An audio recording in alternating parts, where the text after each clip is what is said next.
Hello. Tonight, we're going to teach you how to organize Legos.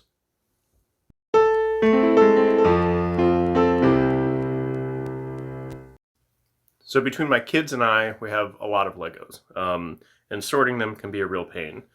Later on, we'll talk about why you sort by piece, shape, and not by color. But for now, we're just going to talk about how you go from having a huge bucket of completely unsorted Legos into having something resembling like an organized system that you can then put into drawers or something like that.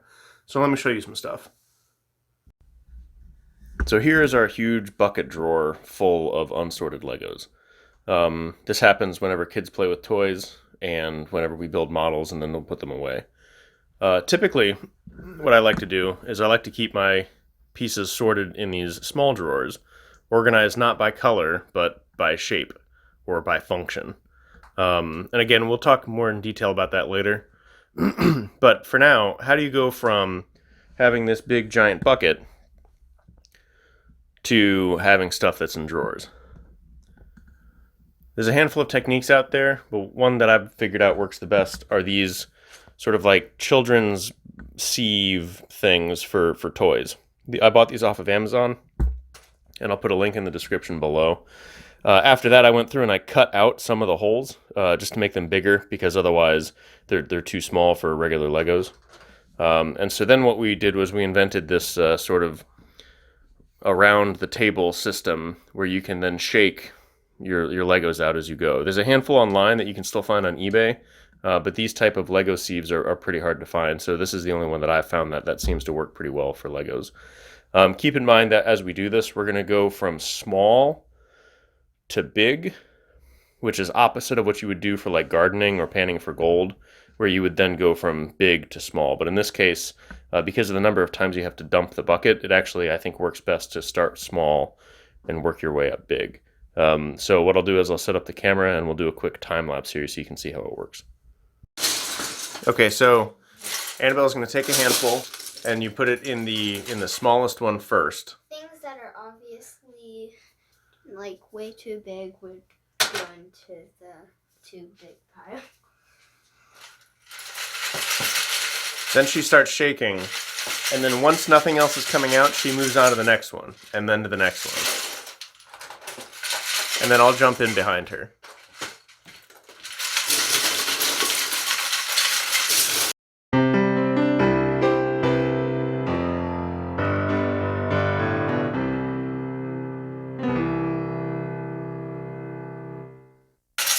Whatever doesn't fall through in the end can go in the big overflow bucket that we have here.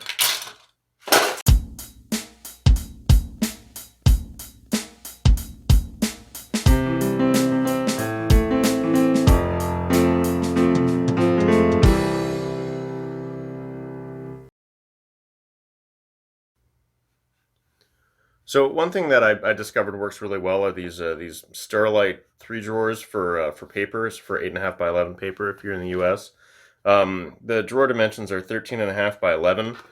And why that's good is that these drawers are about as wide as these circular Amazon things are. One problem that we had really early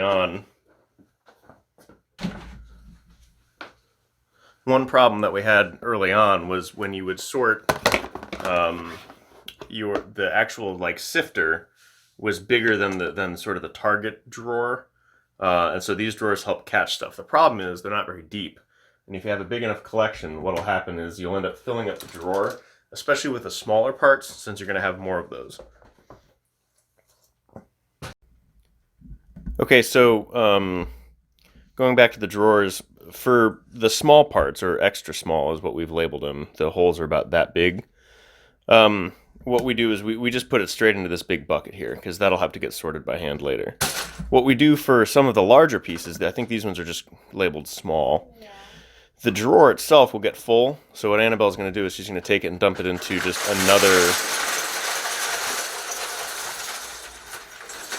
another bucket. That way, now when she goes back to sifting, the blue thing can just sit in the drawer. And then the parts that she does coming out of the blue one won't overflow on the small pieces drawer. Of course, we know that we're going to have to sift all, or we're going to have to sort all these later. But the whole point of this system is just to go from one big giant bucket of a depressingly huge variety of pieces down to 6 or 8 drawers of approximately sized pieces.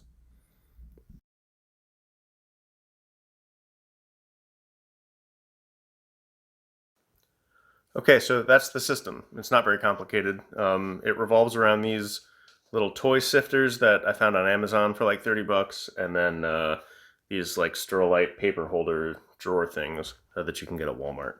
So again, I'll put links for these down below. Remember, you want whatever you use to sift to be the size of your drawer or smaller. And then you want shallow drawers for sifting, and then you want like another big bucket just to hold it. After that, then you have to go through and sort by piece. Now, we said we'd talk about this, so here we are coming back to it. Don't sort by color, folks. When you're building a car, it's better to look for wheels than it is to look for black wheels, right? When you're building an airplane, it's better to find wings than it is to find specifically red wings or yellow wings. Most, I guess, pro Lego people advocate that you sort by function or by shape, not by color. It'll save you time in the long run. So that's it. If you liked this video, comment down below with any ideas you've seen or any other videos that you've seen for sorting Legos. If you have better products than these ones are more expensive than I want them to be, and I had to cut them up with wire cutters. So comment below with that. Otherwise, check the description if you want to see where I got these, and make sure you like and subscribe if you want to see more stuff like this. Thanks. We'll see you. Bye.